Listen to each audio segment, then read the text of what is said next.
The Centers for Disease Control and Prevention, CDC, the expert body on coronavirus, has released guidance for general public and healthcare professionals on the symptoms of the virus. A person could be at risk if they have any or all of the following: fever and symptoms of lower respiratory illness, such as coughing or difficulty breathing after traveling to areas with positive cases, or having close contact with someone who is ill and is now under investigation for the virus in the past 2 weeks. Fever or symptoms of lower respiratory illness after having close contact in the past 2 weeks with someone who has been confirmed to have the virus. The CDC defines close contact as being within about 6 feet 1.8 meters or within the room or care area of a person with the coronavirus for a prolonged period without appropriate protective clothing or having direct contact with the infectious secretions of a person with the virus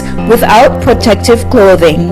Coronaviruses are particularly dangerous for people who have weaker immune systems, like young children and older adults. To protect yourself from the virus, try to avoid contact with people who display symptoms similar to those of pneumonia or the common cold, like coughing or a runny nose. Don't touch your eyes, nose, or mouth with unwashed hands. Wash your hands frequently with soap and water and scrub for at least 20 seconds. Use alcohol-based hand sanitizer when possible. Be careful when handling pets. The only current treatment for coronavirus being offered is supportive in nature. If you notice any of these symptoms and conditions, please contact your nearest professional healthcare setup. Help spread this information to everyone.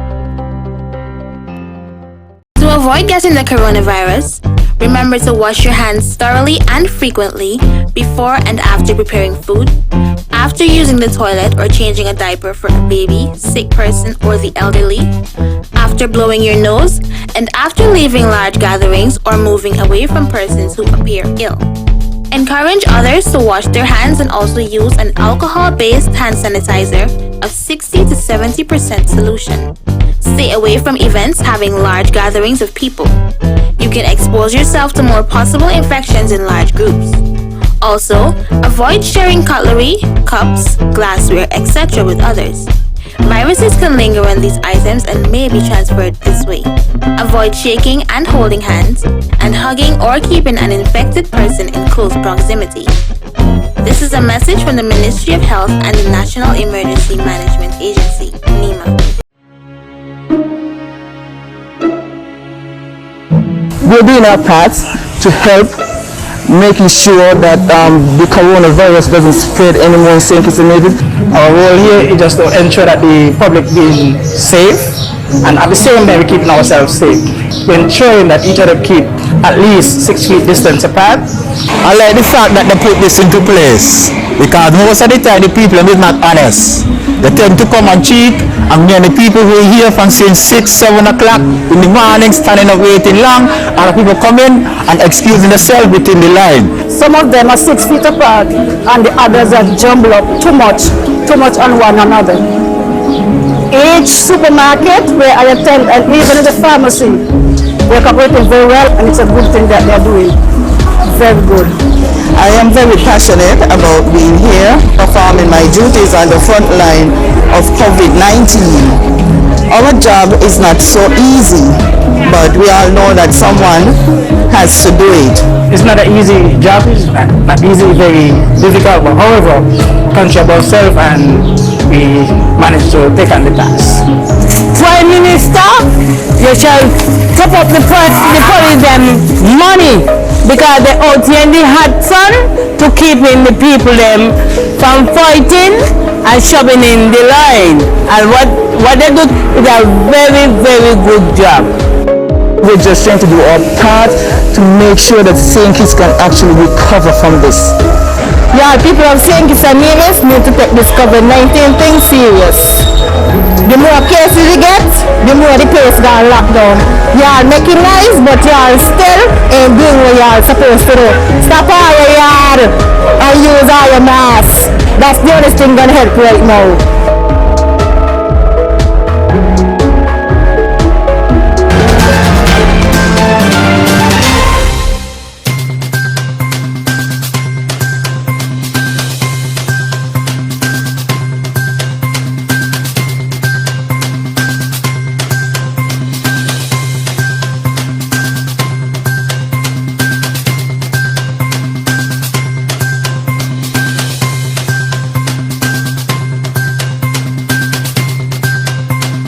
is on.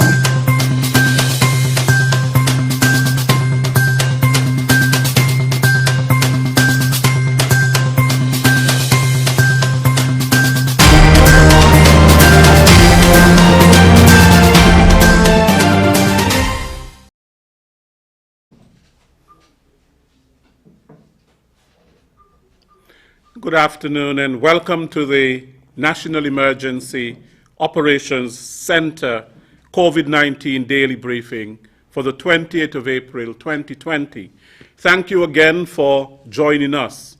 The many of you here in St. Kitts and Nevis throughout the region and internationally. I also want to let you know that Caribbean Broadcasting Network out of the Virgin Islands is carrying this briefing live. We have many nationals in the Virgin Islands, and they are very appreciative of what we are doing here in St. Kitts and Nevis with respect to the briefing and the tune-in on a daily basis. We thank them very much.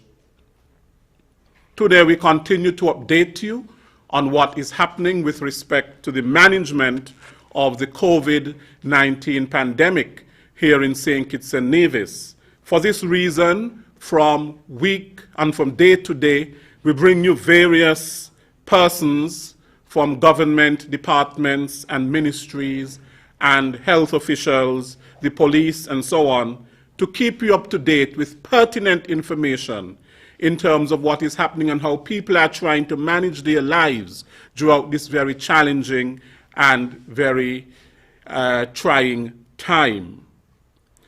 We have for you today a lineup of a number of persons, the CEO of the Cable, the Director of Fisheries, the Permanent Secretary in the Ministry of Trade. We have Superintendent Henry, Dr. Marissa Carty, and Mr. Samuel. We would also have some presentations that will be made. I would like to invite Mrs. Telka Wallace from the Red Cross to make a donation, and I would equally invite Dr. Cameron Wilkinson to accept this donation. Mrs. Wallace.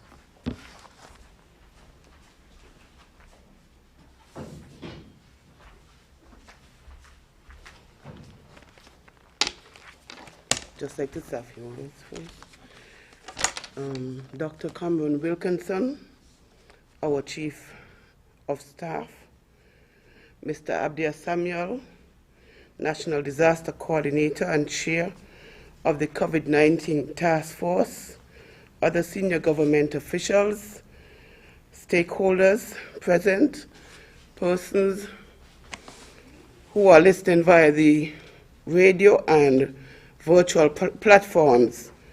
My name is Telka Wallace. I'm the Disaster Coordinator for the St. Kitts and Nevis Red Cross. As a major stakeholder in disaster mitigation, response, and recovery, our society is mandated to provide support to our country in times of need via human, material, or financial resources to help to alleviate suffering and maintain human dignity. At the onset of the COVID-19, the executive of the Red Cross set about to develop a COVID-19 plan. The plan has 3 phases of the impact. Phase 1 in the preparedness phase, phase 2 in which we are involved right now, which is the containment phase, and phase 3, mitigation. In terms of the Red Cross, we are in the process of compiling information to be shared at the regional and international levels. We also part of a regional WhatsApp group where we share information with other countries around the region and get best practices in real time. We also host meetings 2 times a week with regional Red Cross and international Red Cross And these are just a few of the activities. As part of our response, the Red Cross, as part of the plan, sought to get finances and other resources to assist in the national response. I take this opportunity to commend the task force that has been involved in response to COVID-19, and we look forward to the continued collaboration with the Red Cross. As part of our responsibilities to support the national effort, the St. Kitts and Nevis Red Cross is providing PPEs for our workers in the front line.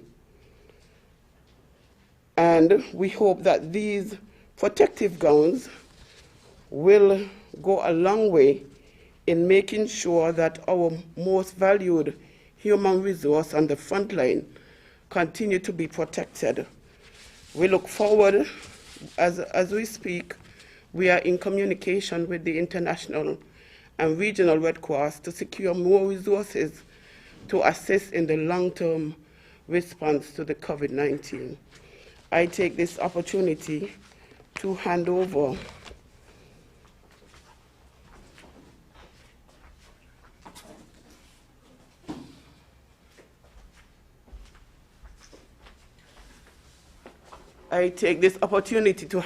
the PPEs to Dr. Wilkinson, our Medical Chief of Staff. Maybe we should have gone to the front. Okay, you're welcome. Thank you very much, Ms. Wallace. On behalf of the Ministry of Health and everyone who accesses health care at the Josephine France Hospital and all of our institutions across the island, I say a big thank you. We have forever spoken about an all-of-society engagement in our fight against COVID-19, and we are happy that the Red Cross, who is always at the forefront of fights in terms of disaster, etc., have stepped forward. And this is just one of 5 boxes I see in the back with our PPEs here.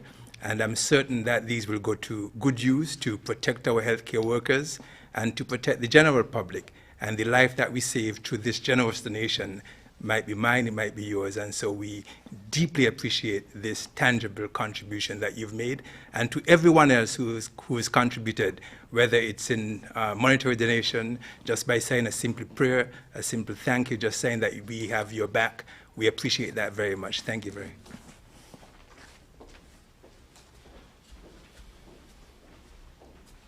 Okay, thank you very much. That coming from the Red Cross.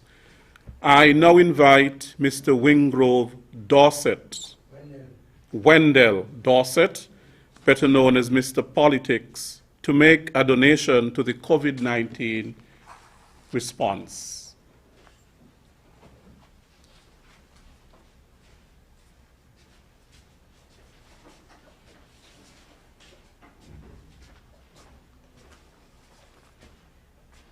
Good afternoon, everyone.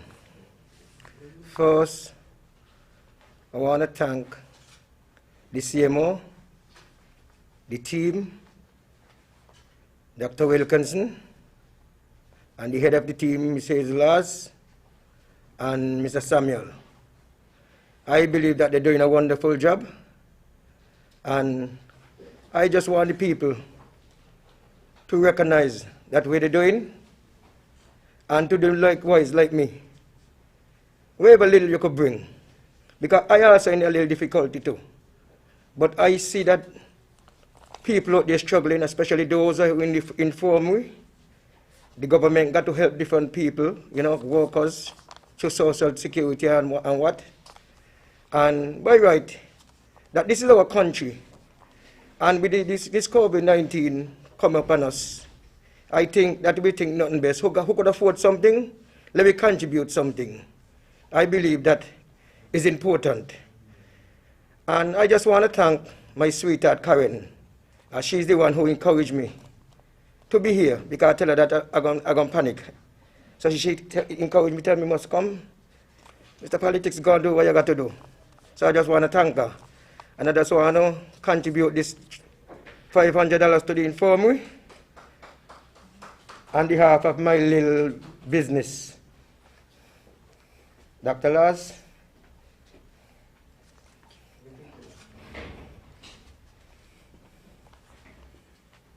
Good afternoon, everyone. On behalf of the Ministry of Health and the Infirmary, we want to thank Mr. Wendell Dorset for his kind donation here this afternoon. Again, his humanitarian spirit is in keeping with our plea. We want an all-of-society response in terms of this fight against COVID-19. Thank you again, Mr. Dorset. Thank you.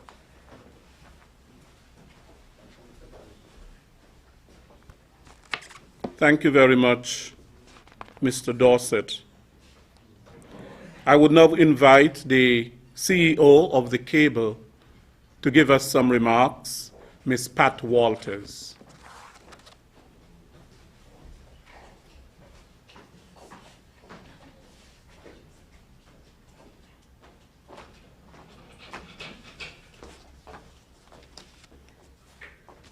Good afternoon, everybody. I'd like to, before I start, just echo the sentiments of everybody that's just come on before me and give my sincere thanks on behalf of the cable to the NEOC for its invaluable role, the NEOC and the extended NEOC, all of the people that come here day in and day out, for your invaluable role in providing these daily updates to the nation during these critical times. And thank you also for allowing me to provide a COVID-19 update on behalf of the cable. Keeping everybody connected as we work, learn, worship and entertain ourselves at home is a key part of our role during this pandemic. To achieve this, the cable is focusing on four key areas. Number one, our business operations. And by that I mean taking care of the health and safety of our employees and our customers in our normal business operations. The company continues to comply with the NEOC and the CMO guidelines and advisories. We have already started and have implemented social distancing protocols for all of our employees working in the office and all of our technicians outside of the office on the road. Our vulnerable staff are at home and are working remotely where possible. All staff are equipped with masks and sanitizers, and technicians are provided with footwear for when they enter into customers' premises. All public spaces and office facilities have hourly rostered sanitization stations and plexiglass protectors. And for the past few months, we've been conducting proactive maintenance of our network, community by community, on the outside without having to go inside, to make sure that customers continue to keep connected. When it comes to operations, I have to thank the entire team, the cable team, our call center agents who have now acquired a new skill of walking customers online patiently through how to pay your bill online, troubleshoot online, tune in your TV online, to our cashiers, our customer service reps, and especially our technicians, those working out in the field and those working tirelessly behind the scenes. I say thank you. At this time, I'd like to ask the public to really help us in making sure everybody stays safe when our technicians have to enter your premises. And please abide by the social distancing and keep at least 6 feet away and wear masks when technicians come in. Our technicians will have masks as well. We want to ensure everybody's protected. The second area of focus is our customers.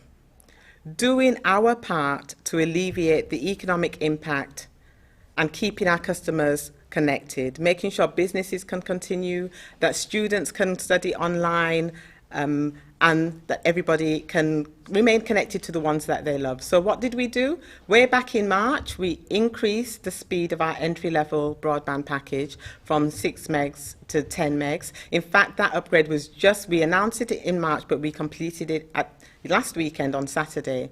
We reduced the prices of our Flash and Bolt packages. Our Flash package went down. They both went down by 20%, Flash to $77 and Bolt to $109.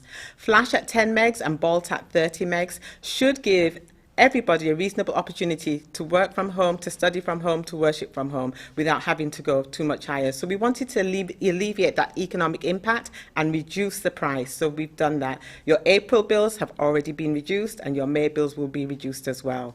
We reopened the Wi-Fi hotspots in Bastia, and so those customers that have to crowd in Bastia on the soft curfew days can access free Wi-Fi while they're waiting in queue. We waived the late fees, waived installation fees, and we actually secured up to 40% additional bandwidth off island to make sure that as people stayed at home, they remained connected. So that was our corporate response. The third area was customers also, and we had to make it easier for customers to do business with us. So we realized customers were at home. We realized for the first few weeks that we were not open. Customers could not pay in cash. And most of our customers like to pay in cash. And so what did we do?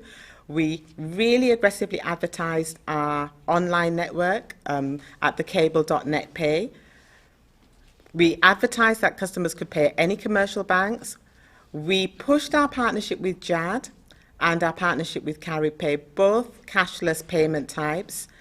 And we approached the credit union in St. Kitts, and together with Digicel and Flow, we approached Rams and Best Buy supermarkets, and all three provided check drop boxes for us. So on the days that we could not open, and the supermarkets could, and the banks could, we have to give a huge thank you to the St. Kitts Credit Union, to Rams and to Best Buy for, without hesitation, saying, yes, you can come and put a check drop box in our facilities so your customers can continue to pay their bills.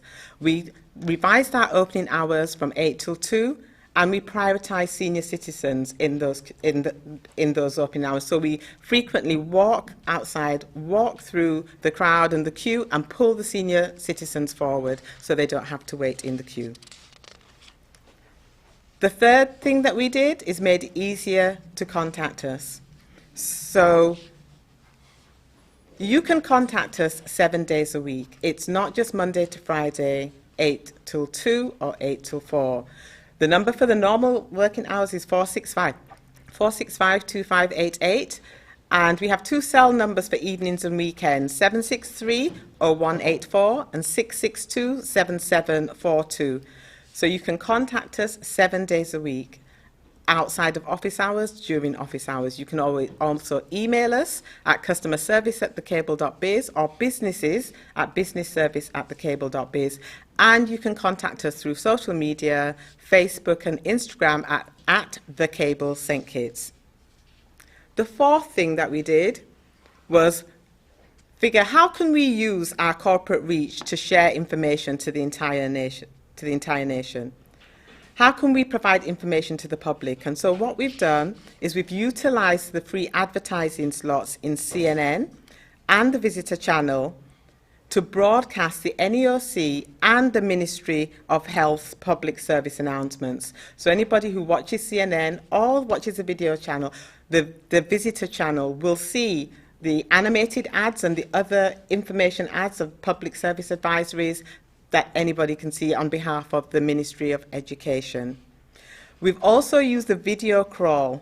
The top of CNN, there's a video crawl, and every 2 minutes there's a message that crawls on there. We started off crawling the contact numbers for the COVID-19 hotline, the NEOC, both in St. Kitts and Nevis, but now on there is the contact details for anybody wanting to apply for the COVID-19 relief fund. And so the website to access it, the telephone numbers to call for anybody who needs those funds and has been unemployed and wants those details can go to Channel 16, CNN, and look at the scroll at the top. It will give you all of the information. So in this environment of teamwork, I want to continue our collaboration. We've collaborated with the Ministry of Health, we've collaborated with the Ministry of Education, with our other two telecommunications companies, we've collaborated with NEOC. We would like to offer to any business out there at all, if you need help getting operational information to your customers, for example, the change in working hours, websites, online payment options, we can help you.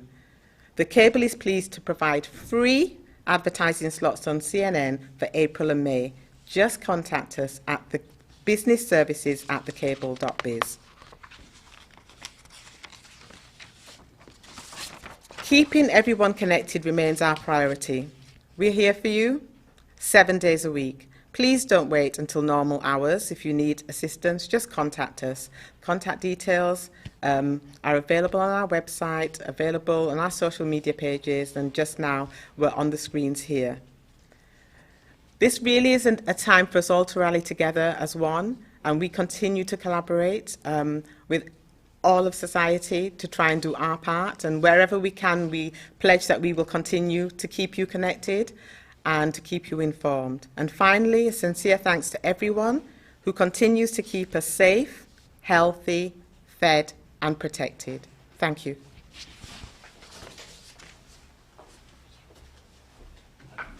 Thank you, Ms. Walters. I now invite Director Mark Williams of the Department of Fisheries to address us. Mr. Williams.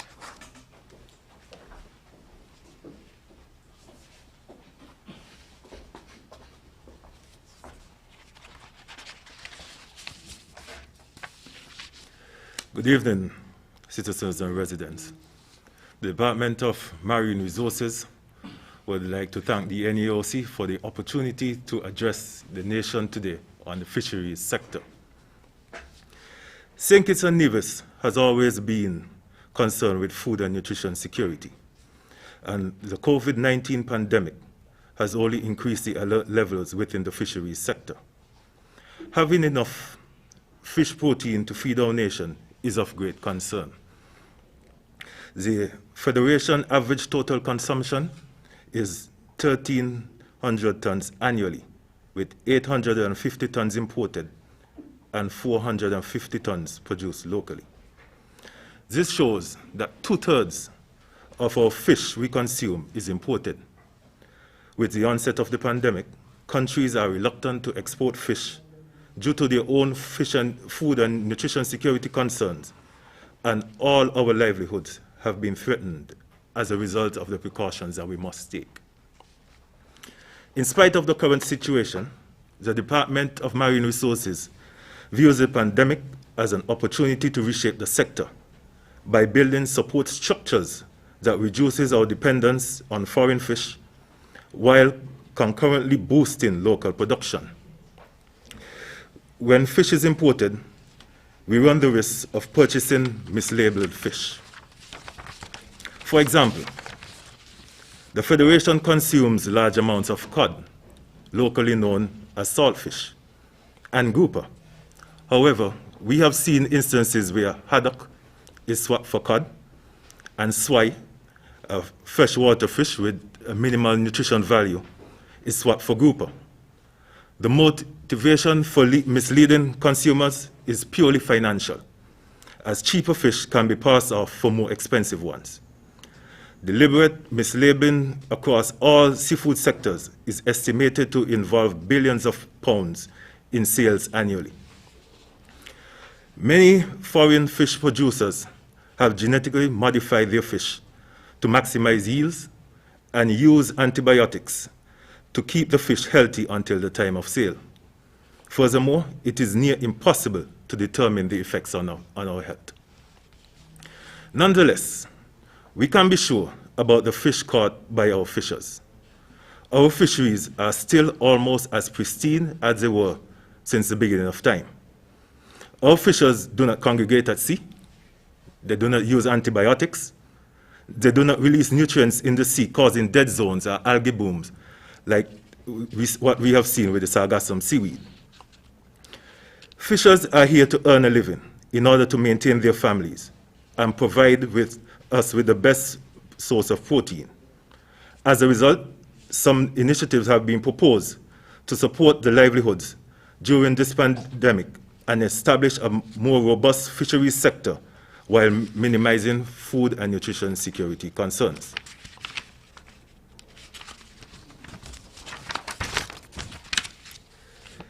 These initiatives are the selling of gear at 50% of cost.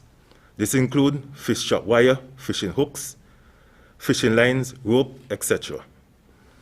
The ability to purchase fuel at duty-free prices, and the construction of fish aggregating devices to target large pelagics like tunas, marlins, kingfish, and mahi-mahi.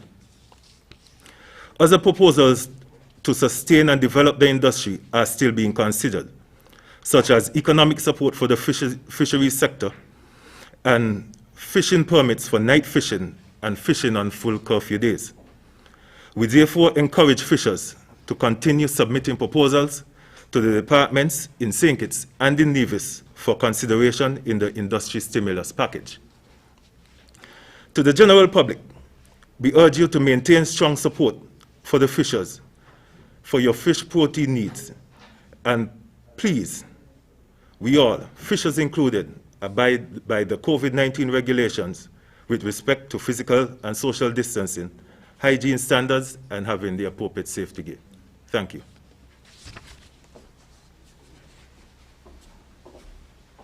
Thank you, Mr. Williams.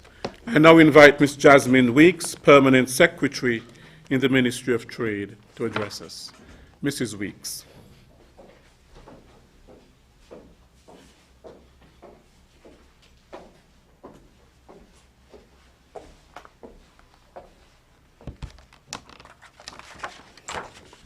Thank you, Mr. Williams, and good afternoon all. Let me thank the NEOC for inviting the Ministry of International Trade, Industry, Commerce and Consumer Affairs to be a part of today's briefing. Among the many areas of responsibility mandated to the Ministry of International Trade, Industry, Commerce and Consumer Affairs is that of monitoring and evaluating economic developments, policies and procedures on trade matters, and in turn to report these developments and the implications to the relevant ministries, agencies, and the private sector. Today, I will speak to the current trading environment in the context of the COVID-19, offering brief insights as to what international trade and business could look like post-COVID-19. When we speak of international trade, we actually refer to the exchange of goods, capital, and services across international borders or territories with the intent of providing for a need or a want. In most countries, such trade represents a significant amount for our gross domestic product.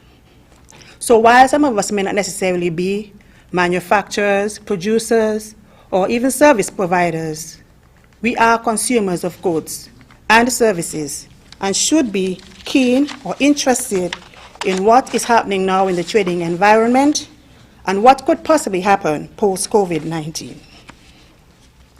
Now, let us look at some of the stark realities. Trade is among the casualties in the COVID-19 pandemic. Now, why do I say this? To halt the spread of this disease, governments and businesses alike, the world over, would have made decisions to close businesses temporarily and impose restrictions to travel and the movement of people. These measures have led to sharp contractions in the level of output, household spending, investment, and international trade. Lessons from last decade's global recession suggest that international trade will hit us very hard because of these containment measures. I recently came across a document by UNCTAD in which the General Secretary stated, and I quote, "Any slowdown in manufacturing in one part of the world will have a ripple effect in economic activity across the globe because of regional and global value chains." Let us put this statement in context. China has become crucial to the global economy over the past 2 decades. Its rising importance is not only related to its status as a manufacturer or an exporter of consumer products, but China is the main supplier of intermediate inputs for manufacturing companies. Now, this outbreak has resulted in a manufacturing slowdown in China, which could lead to massive decrease in exports across global value chains. Already, we have heard of production delays in Apple's manufacturing partner in China, Foxconn. We have also heard of car makers, including Nissan and Hyundai, temporarily closing factories outside China because they couldn't get parts. and even the pharmaceutical industry in India reported fears of drug shortages. Worthy of note, and what is of tremendous importance to us in the region, is the prediction that the disruption of global supply chains due to the pandemic is expected to have significant repercussions for food security in the region. We know Caribbean states import large quantities of supplies. In some instances, more than 80% of food consumed come from affected countries. Around 90% of global trade is transported by commercial shipping. COVID-19 related containment measures are likely to make production as well as the distribution more challenging, especially as some of our freight carriers close or prioritize the activities towards transporting medical supplies. While all of this is happening, consumers continue to behave erratically, resorting to panic shopping or revising the entire values of material versus immaterial needs. Now, these are the stark realities of what is happening in trade. How do we respond? Even as the crisis rages, governments and businesses alike must start planning for the aftermath. On the economic front, this means laying the foundations for a strong and social inclusive recovery. Trade and international coordination, more generally, are the most important ingredients here. Let me say, while trade may not necessarily be the silver bullet, it is a valuable complement to fiscal and monetary measures. Now, having said all of this, we should not allow the doom and gloom to overshadow the good in all of this, because on the flip side, we see tremendous opportunities. While we may not readily see this, there are several countries and companies that are not silently watching. They have adapted like chameleons to the situation and stretched their brands, reshuffling their product lines and catered to new needs. In short, they have listened to the market and taken a risk or two, making COVID-19 not an inhibitor, but a main propeller for new growth in some sectors and reviving dominant potential in others. Let us look at our situation here in St. Kitts and Nevis. We have seen how some of our own manufacturers, for example, would have responded to the demand for masks and have pursued mass production of such items to cater to us as consumers.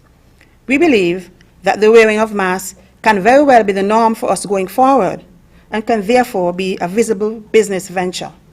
Likewise, we would have seen some of our distillers who would have ventured into expanding the scope of their product lines and have, for the first time, manufactured hand sanitizers and alcohol. These are commendable efforts and can now be extended to not only the local or regional level, but for the international level as well. This is the time for our small businesses to begin to look at opportunities for expanding their products and services and exploring market opportunities. It is time for business to evaluate where they must be and where they could be flexible. For example, we think that in the entertainment and gaming industry, we should encourage new ways of disseminating content and promotion of businesses. Likewise, in the healthcare and health technology, we wish to see more robust advances and bigger ventures, for example, in the area of telemedicine and online consultations. From where we sit, we are convinced that COVID-19 will force a rebirth of many industries as we all sit at home in lockdown, reassessing and reimagining modes of consumption, supply, interaction, and productivity. Now, here are a few key takeaways for a post-COVID world. 1, there is a view that the US-China trade conflict would be very prolonged, even past COVID-19. And so, with this in mind, we would want to encourage companies and businesses to look closer to home for their production, as well as to value the benefit of having alternative sources. We would go even further to advocate for more self-reliance and self-sufficiency, as much as this is possible. Takeaway 2. This crisis has impacted the world all over, including China. This points to the importance of having a clear and well-understood disaster recovery and business continuity strategy in place. While resilience must be at the forefront of every strategy, it is agility that will ensure competitiveness and the ability to respond to the unexpected. The truth is, a virus like COVID-19 can be as disruptive and destructive as any natural disaster. Our third takeaway, we strongly recommend that more businesses, and this is targeted specifically to the micro, small, and medium-sized enterprises, we are recommending that they push the technology envelope to nurture e-commerce for a post-COVID world. COVID-19 is changing the world into one that is increasingly reliant on technology, and we are satisfied that this is the way to go. Takeaway 4. Of equal importance is the observation that there must be collective action and cooperation among governments as it relates to trade policy, which could lead to a result in lowering of tariffs on pharmaceuticals, medical devices, and other services and other supplies. Such collaboration could also lend to the improvement in trade facilitation to reduce the cost of moving products and materials across borders at a quicker time. This takeaway 5, relates to us as consumers specifically. It is clear that this crisis will call a lot of outdated practices, yet many more of them will remain with us. We'll always want to travel as Caribbean people, eat out, be entertained, and to have experiences in person. But we must, however, begin to get in our minds that this may not, although this may be so, just don't expect these activities to be unchanged or to be delivered by the same means to which we have grown accustomed. In conclusion, the coronavirus is a story with an unclear ending. What is, however, clear to us is that trade must continue as millions of lives depend on it. And without trade, humanitarian work cannot take place. While the jury is still out as to the recovery of in this period, we believe that those who plan at this time, even for the worst-case scenarios, those who simulate response strategies for all possible cases, are the ones who will come out ahead of this crisis. Any sense of complacency tends to punish us in the most unlikely circumstances, which is why being prepared has always been the best line of defense. Ultimately, we should emerge from this period stronger, wiser, and more connected as a global society. Let me encourage our businesses and consumers alike to visit us at the Ministry of International Trade, whether it be for a business venture, a new idea, whether it be to determine whether or not your product is ready for export, whether it be to query a matter that relates to consumer affairs, or any matter related to trade. We are open to listening to you, and we're here to serve you, not only now at this time, but post-COVID-19. I want to thank you very much. Thank you for your attention.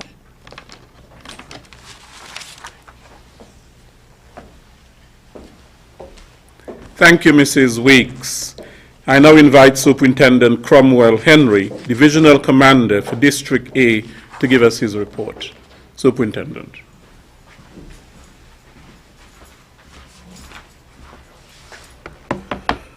Thank you, Mr. Williams. A pleasant good afternoon to all. I will begin with my usual report on law enforcement activity in terms of arrests. And again, I'm always happy to report that we have not made any arrests in the last 24 hours, which means that persons are complying. However, I'll address some issues that were raised by the Compliance Task Force, who has identified retail liquor premises and motor omnibus operators as two categories of businesses that are not in compliance with the regulations. I will therefore spend some time today on liquor licenses. Only retail liquor licenses are suspended under the current emergency regulations. Businesses with wholesale licenses, such as supermarkets and liquor stores, can continue to sell alcohol. The intention of the regulation is not to restrict the consumption or sale of alcohol generally. but rather to prevent the type of group socializing or large gatherings that obtains in a bar or rum shop environment. Remember, COVID is spread when respiratory droplets from an infected individual comes into contact with another person and gets into their eyes, mouth, or nose. A 6 feet physical distancing is recommended to prevent the spread by person-to-person contact. It is not very easy, if at all possible, to maintain this 6 feet distance in a bar with persons drinking alcohol. Alcohol suppresses the central nervous system and impairs one's ability to judge distances, among other things. Hence the restriction at retail licensed premises. Supermarkets and other alcohol wholesalers cannot allow alcohol consumption on their premises. That is why there is no restriction on these businesses. And I would say why. The liquor license describes wholesale licenses, or what it means to sell wholesale as to sell liquor in any quantity of not less than 1 pint to be consumed off or away from the premises. I repeat this. To sell wholesale means to sell liquor in any quantity of not less than 1 pint to be consumed off or away from the premises. To sell retail means to sell liquor in any quantity to be consumed on or away from the premises. And I would just like to give the definition for liquor under the Liquor License Act. Liquor includes brandy, whiskey, rum, gin, wines, liqueurs, beer, porter, cider, and all potable spirituous alcoholic malt and fermented liquors of any kind or sort whatsoever, but shall not include bay water or bay rum. I trust that this would explain the reason why retail licenses are suspended and not wholesale licenses. The intention is to prevent persons from gathering or congregating in groups that would promote the spread of the disease, and not to necessarily restrict or prevent the consumption or sale of alcohol. We've been getting a lot of complaints from small businesses complaining that it's unfair that the larger businesses can sell alcohol and they cannot sell alcohol. We just want to explain that the reason is not necessarily the sale or consumption of alcohol, but the gathering of persons together while consuming alcohol, which puts them dangerously close and promotes the spread of the disease. In closing, I want to remind everyone that tomorrow is a 24-hour curfew day, which means that you are required to stay at your residence, and this curfew begins at 7 p.m. this evening and ends at 6 a.m. on Thursday morning.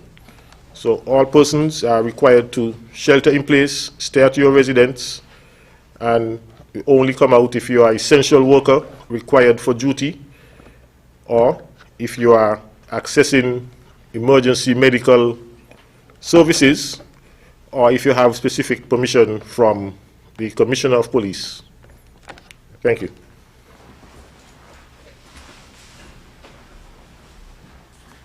Thank you, Superintendent Henry. I now invite Dr. Marissa Carty to give us the COVID-19 situation report for St. Kitts and Nevis.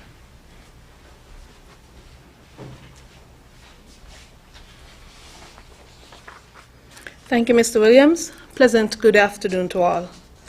As of Tuesday, 28th April, the World Health Organization reports 2,959,929 confirmed cases of COVID-19, with 202,733 deaths. To date, 293 persons have been sampled and tested in the Federation, with 15 confirmed positive, 265 confirmed negative, with 13 results pending. To date, 4 persons have recovered with 0 deaths. Currently, 5 persons are quarantined in a government facility, while 56 persons are quarantined at home.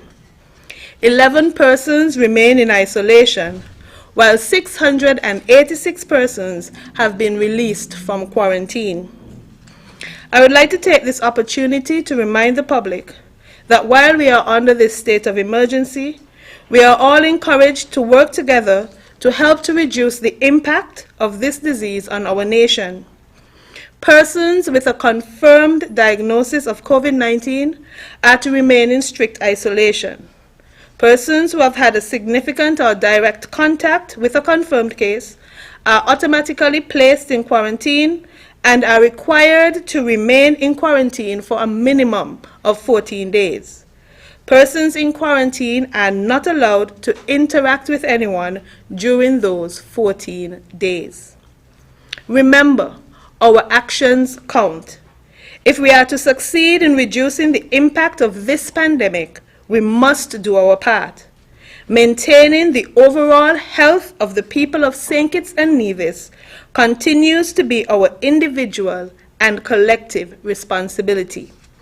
National statistics and other COVID-19 related information can be found on our official website, www.covid19.gov.kn, at our Health Promotion Unit Facebook page, YouTube channel, and Instagram. Thank you.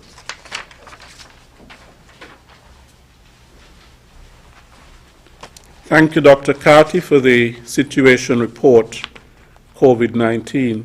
I now invite Mr. Abdia Samuel, Chair of the COVID-19 National Task Force, to address us. Mr. Samuel.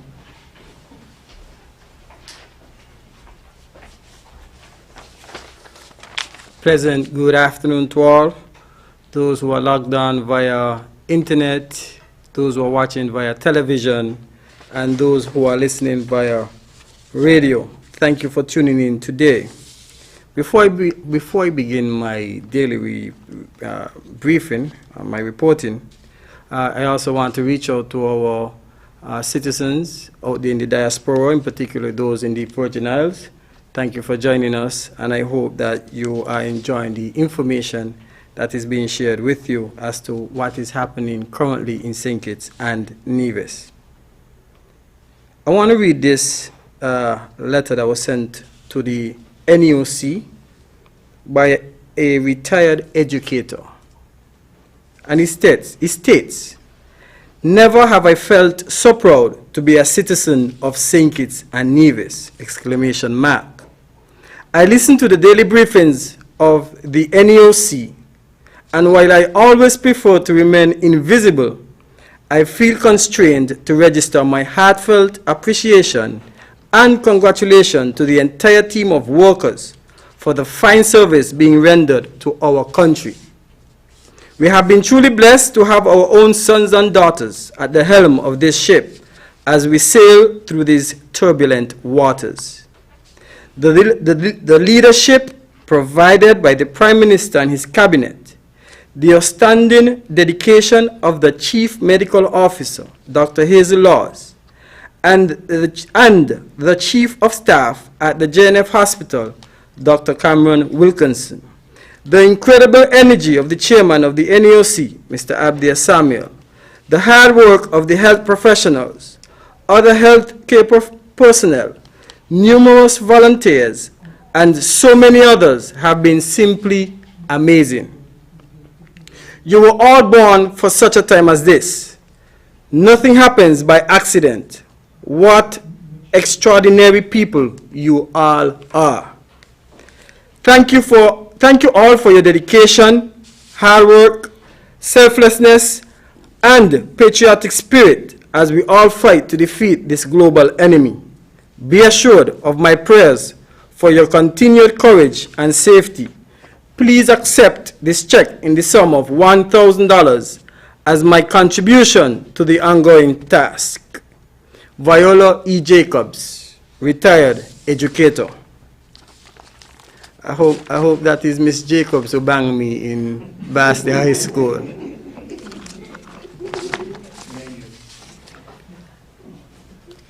.311 calls for the past 24 hours. There were a total of 25 calls, 13 on St. Kitts, 12 on Nevis. 911 would have processed a total of 81 calls. NEOC, 2, 1 request for permission, 1 for information.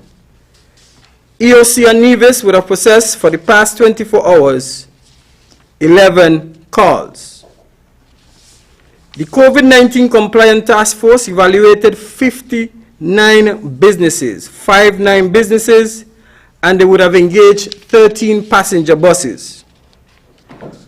While the task force observed general compliance with the regulation, I would like to thank the businesses and general public for their cooperation. The quarantine task force continues to do its work. Persons who are still in quarantine and isolation, you are asked to comply with your obligations and shelter in place. To date, I have been informed by the quarantine task force and its leadership that persons are generally compliant. Congratulations and thank you. That means you are playing your part in helping us curb and control this outbreak. Bear in mind that if you are found in violation, you are going to be prosecuted. I want to acknowledge at this moment MP's catering of John England Project for the finger snacks and the delicious meals you provided to the NEOC. Nerisha and Ms. Powell, we thank you. Mr. Afzal Khan, Managing Partner of Prosperity Concept Incorporated, who donated a case of sardines and Vienna sausage to the NEOC. Thank you so much, sir. We welcome your generous contribution. And Mr. Wendell Dossett, better known as Mr. Politics of Boyd Village, for coming forward as a responsible and patriotic citizen and donating $500 for the infirmary to assist with food supplies.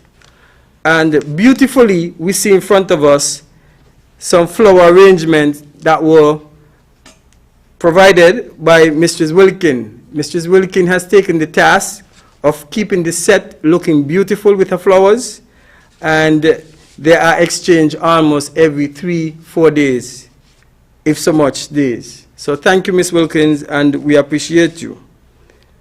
The Cable, I want to thank you, as they are a national partner in the disaster management business. They form part of the National Utility Subcommittee, and they have a responsibility to partner and look out for their customers and the nation as a whole as it regards to the services they provide. And for coming here today, I want to thank Ms. Pat Walters and her team for the continued support. They have provided NEMO with more bandwidth so that we can do what we are doing right now, even with this broadcast. Today we spent some time preparing for the arrival of our students who are in Jamaica. Students should arrive in St. Kitts on Thursday, and I want to acknowledge the hard work of the cabinet members, in particular the Honorable Prime Minister, the Deputy Prime Minister, Minister with responsibility for education, Ministry of Education, and our Mitigation Council Minister, the Honorable Attorney General, and by extension, the Honorable Minister with responsibility for health, Ms. Wendy Phipps. I also want to thank the members of the task force who have been working diligently as well to support the cabinet decision to support our students coming home for free. I think is a wonderful step, a patriotic step, and I do look forward to meeting with the parents tomorrow of the students. The permanent secretary within the Ministry of Foreign Affairs, Ms. Kebas, is attempting to reach out to all the parents who have students in Jamaica at this time, and I'm asking you to reach out. We want to meet with one group at 9 a.m. tomorrow morning, and we need to meet with another group at 10 a.m. tomorrow morning so that we can discuss the expectations of the parents, the expectations of the students when they arrive to St. Kitts on Thursday.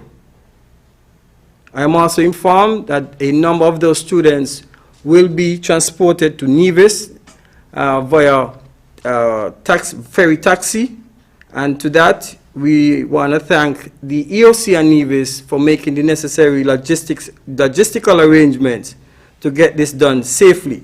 So to all the parents who have sons and daughters studying in Jamaica and they are going to be repatriated on Thursday, please contact Ms. Kebas, Permanent Secretary within the Ministry of Foreign Affairs, so that we can arrange the meetings tomorrow. I want to conclude with something that was said by Permanent Secretary Ms. Jasmine Weeks. Post-COVID-19, I am hopeful that we can become more innovative in terms of having St. Kitts and Nevis become a more e-commerce type of country. It is critical, it is crucial as we go forward in terms of being prepared for any further impacts of any type of pandemic or epidemic of this nature. Thank you everyone for listening. Thank you for your continued support. And please do keep us in your prayers going forward. Mr. Williams, we look forward for your questions today. Thank you, Mr. Samuel. I will start with the first question for today, which goes to Dr. Wilkinson. Dr. Wilkinson, you were asked about a salary increase or hazard pay for healthcare workers, specifically doctors and nurses, as they put their lives on the line during this crisis. I know you were not in favor of it then. Don't you think that you of all persons, as medical chief of staff, should be leading this charge for increase in pay for your doctors and nurses at this time of crisis for the work that they are doing?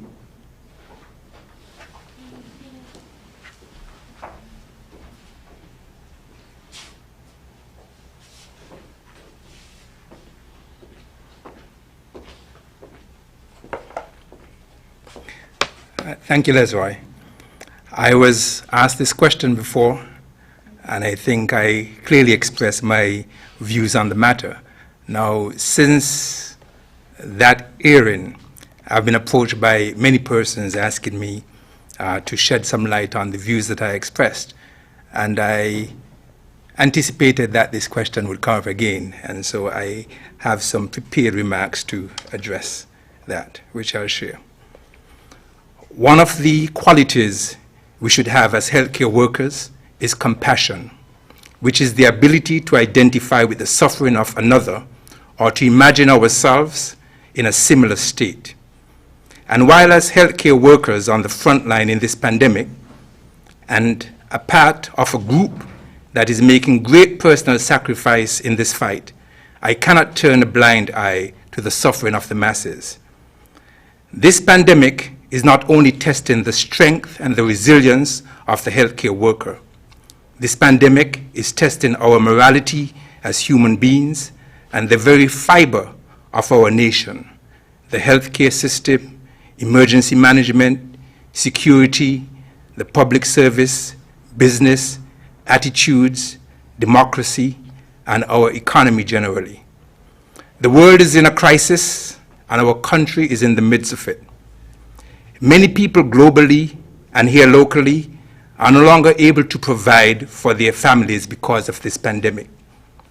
Civil servants in St. Kitts and Nevis are among the fortunate. To date, we are still enjoying a full salary and all the benefits we have become accustomed to. Hotel workers, tour operators, breeders, bus drivers, construction workers, restaurant workers, just to name a few, are less fortunate.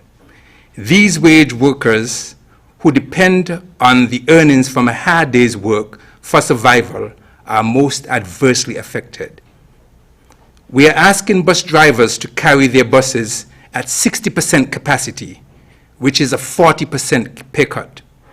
We are asking others to hold strain until we get through this turbulent path in our nation's history. We expect some to make sacrifices, but truth be told, we all have to make personal sacrifices to get through this pandemic. For some, the sacrifice is giving up some personal freedom and staying at home to prevent the spread of this deadly virus. For others, it's a call to service, bringing us out on the front lines to use our skills, knowledge, and God-given talent to protect the vulnerable and the less fortunate. In this time of crisis, therefore, some of us may be called upon to work beyond the call of duty. The police may have to do more patrolling to enforce the curfews. Teachers may have to learn a new and more challenging way of teaching students in virtual classrooms during the lockdown.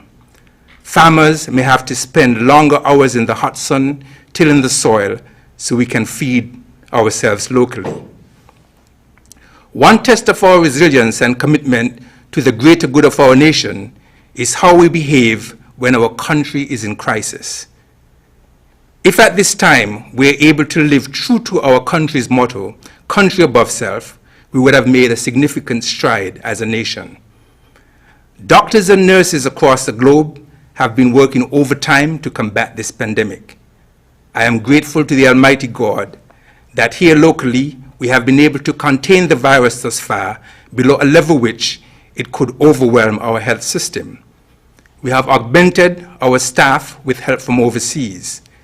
We have decreased significantly our elective procedures and have also seen a significant drop in crime and injuries related to crime presenting to the emergency room. During this period, we have had a significant drop in hospital visits and hospital admissions, such that our hospital occupancy has decreased significantly. We have therefore seen an ease on the demand made on the healthcare workers at the institution while we continue to battle in the community to contain COVID-19. We continue to remain vigilant, however, and brace for surging cases while we re-energize ourselves during this brief lull in our workload at the hospital. We have no idea when this virus will leave us or where it will leave us. We may well be in defense and mitigation mode until a vaccine is available. While we are making great strides in the fight here, we are a part of a global economy. We will also be affected by the impact of the pandemic on other countries on which we rely for tourists, students, investment, and trade. This crisis could affect us for decades. There will, we expect, be time for a full and comprehensive review of the impact of the pandemic, of our response to it, and our recovery from it. The middle of the crisis is certainly not the time for such a review. We recognize the value of all our healthcare workers and frontline workers to our country in this war against the deadly virus, and to them we will be eternally grateful. It is, however, very premature and irresponsible to start at this time a discussion on salary increases for the healthcare sector or any other sector within the public service. I can tell you that the view I share on this matter is the view of the majority of doctors and nurses in our federation.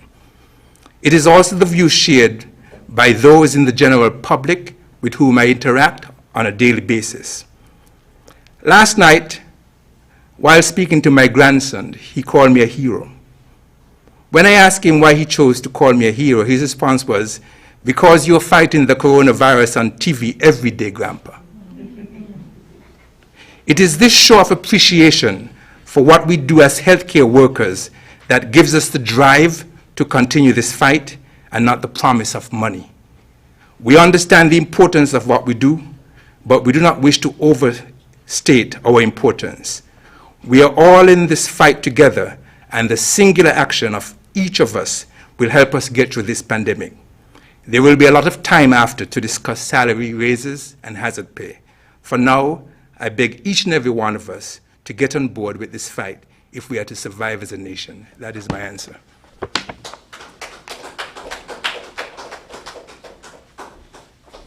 Thank you, Dr. Wilkinson. These two questions are from winfm.com. To Superintendent Henry. On a daily basis, in your reports, you speak to the bars breaking the suspension of the liquor license, and also the buses breaking the regulations with respect to various things. Have any owners of bars been charged, or any bus drivers? Superintendent.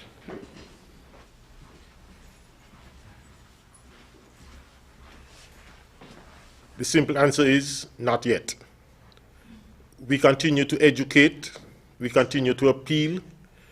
We recognize that some persons are claiming they don't completely understand, it is new to them, and so we take the opportunity each time they express this to educate them further and to give them the reasons why it is important for them to follow the regulations. There will be a time when we will stop the education and begin to do the enforcement. We've seen the number of arrests for curfew violations peak, and now we are seeing a drop-off because persons are complying. We would soon turn to arresting these bar owners, and then we hopefully would have a better compliance. Thank you.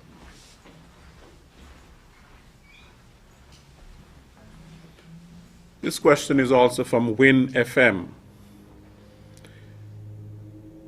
To the CEO of the cable, what has usage been like since the lockdown? Is there any move to work with the Ministry of Education to provide education sessions on TV, as is being carried out in the region? CEO Pat Walters.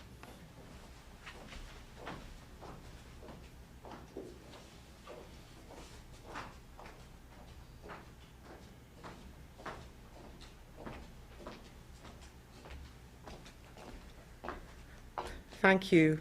Yes. On the first part of the question, we've seen usage increase, but we had anticipated this and we had secured 40% more bandwidth. So we've seen usage increase by about 10 to 15%, but we have at least 20 to 25% of a buffer. So we have enough bandwidth if our customers use more internet.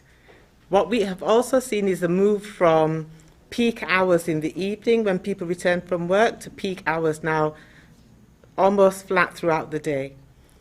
And on the second question of working with the Ministry of Education, we are absolutely working with the Ministry of Education. They have a 3-phase approach, and TV is in one of the phases, so we will hear more from the Ministry at a future date.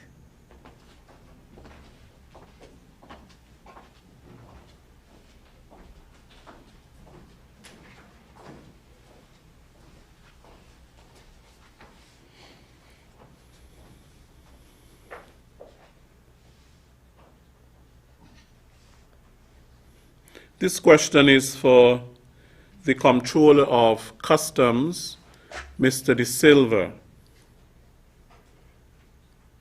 Somebody is saying, did you know custom charges about 60% on baby food and Pampers? They do. The government actually made such a decision to change the rate. I'm still in shock. Mr. De Silva.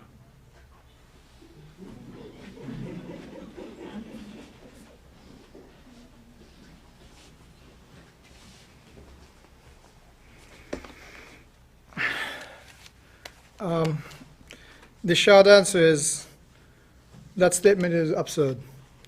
The government specifically has exemption on both Pampers and baby food.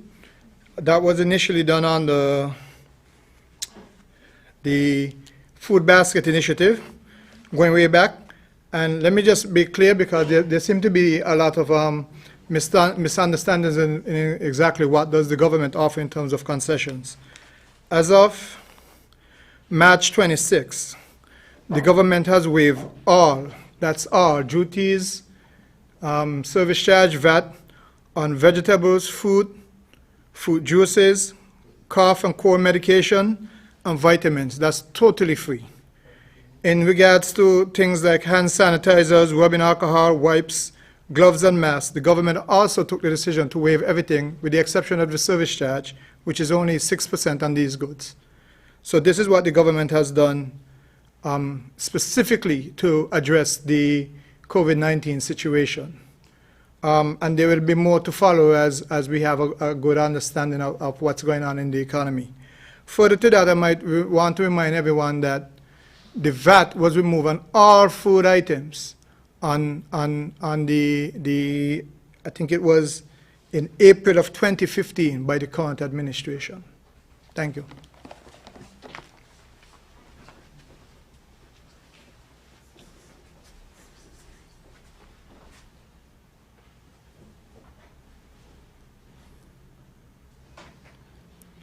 Okay, these are our last set of questions for today. There is a theory circulating that there are 3 strains of COVID-19, A, B, and C. That A is in parts of China and the west coast of the USA, type B on the eastern side of the USA, and type C, which devastated Italy and other parts of Europe. If this is so, what type are we likely to have here in the Caribbean? If there are several types, then is it even possible to make a vaccine? How many times do you think they will circulate?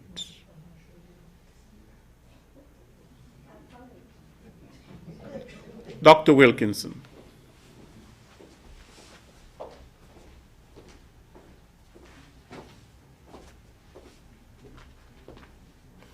One of the things we attempt to do when we inform the nation here is to get our information from credible sources. And every day we go to the World Health Organization site, the Center of Disease Control, and the Pan American Health Organization site. And I haven't seen anything on those 3 sites as regards to 3 different strains of the virus. Yes, in general, sometimes viruses can mutate and they can reappear in a different form, but to date we don't have any information as regards to the coronavirus mutating and presenting with 3 different strains. I have seen the information that you're referring to, but again, you have to check the credible source from where it's coming from. And so I can tell you that we are not aware of 3 different strains of the coronavirus affecting the world in this pandemic. Thank you.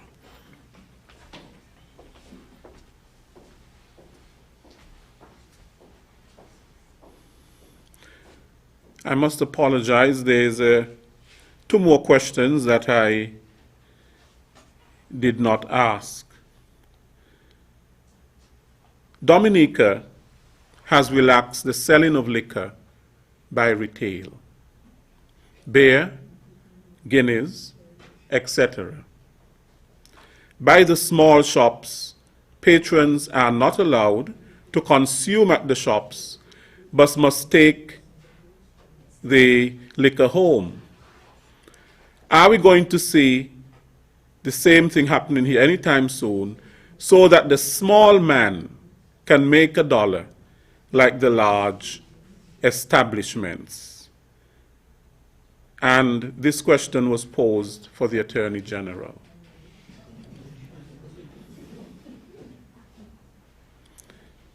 The second question, at some point, schools will reopen What are the plans to accommodate students that are in classes with 30 students, seeing that we don't have a vaccine as yet, and we have to implement the social distancing protocol?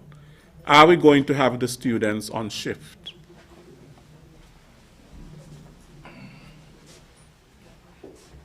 Thank you very much, Mr. Williams, and good afternoon, everyone.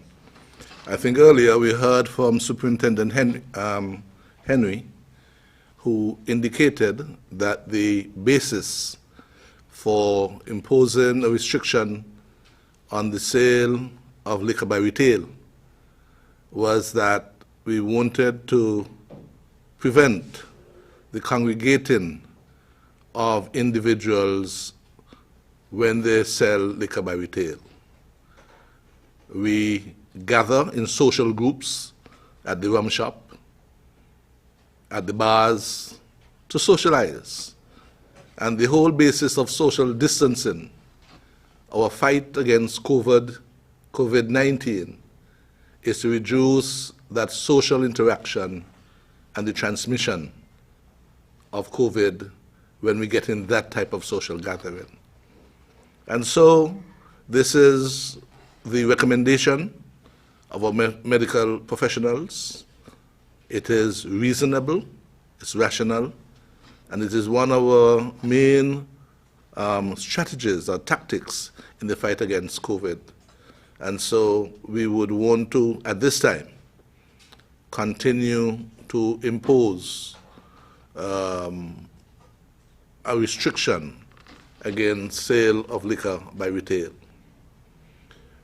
I would want to say in relation to what would happen when schools open, that the Ministry of Education is studying this, will have to study this very carefully, because clearly part of young people, students going to school, is to develop the traits of socialization, being able to communicate with each other, and so forth. So it's going to be a difficult process by which we start to bring students back to school. But that is something that is being discussed by our educational professionals, and they too will want to consult with our medical professionals as to how best to do so. I think it's a bit premature for us to make any types of findings on this without hearing more from the Ministry of Education. Thank you very much.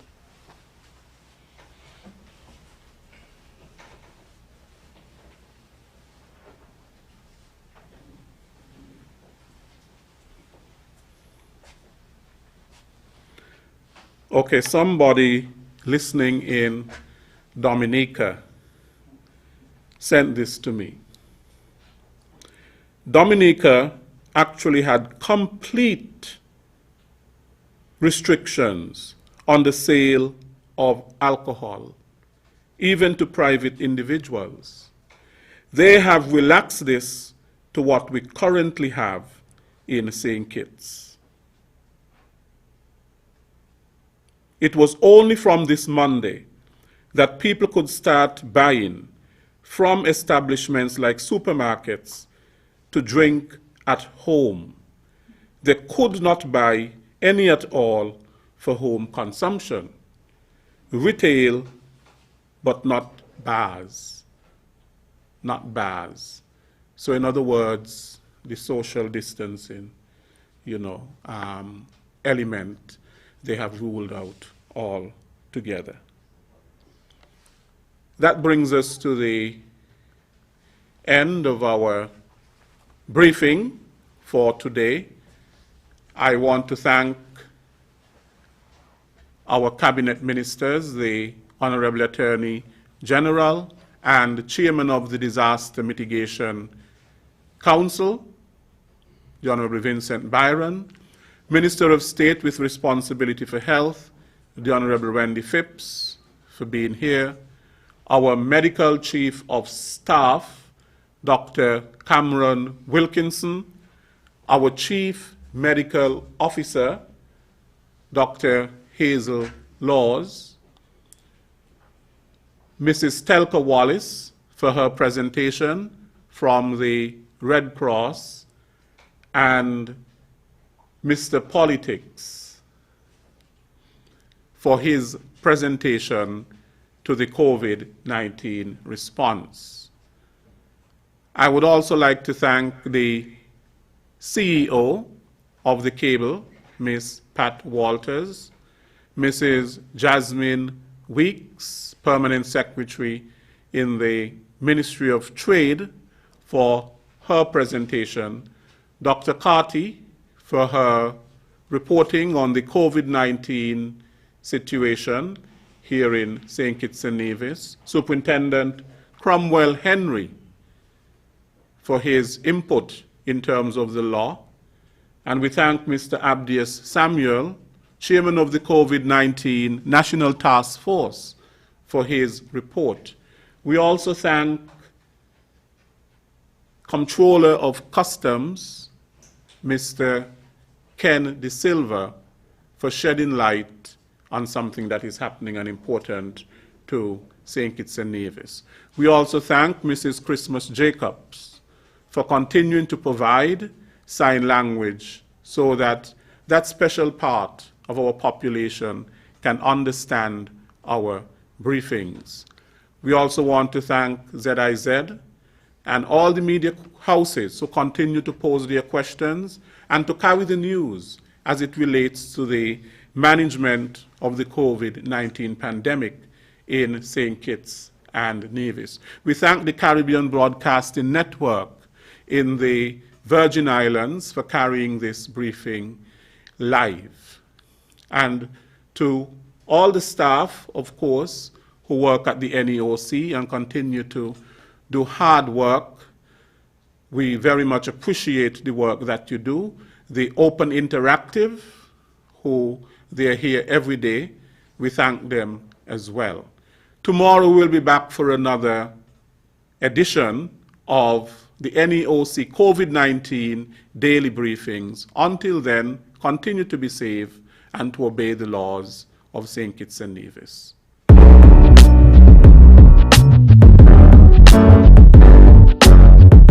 Before touching the mask, clean hands with an alcohol-based hand rub or soap and water. Take the mask and inspect it for tears or holes. Orient which side is the top side where the metal strip is. Ensure the proper side of the mask faces outwards, the colored side. Place the mask to your face. Pinch the metal strip or stiff edge of the mask so it molds to the shape of your nose. Pull down the mask's bottom so it covers your mouth and your chin. After use, take off the mask. Remove the elastic loops from behind the ears while keeping the mask away from your face and clothes. To avoid touching potentially contaminated surfaces of the mask, discard the mask in a closed bin immediately after use.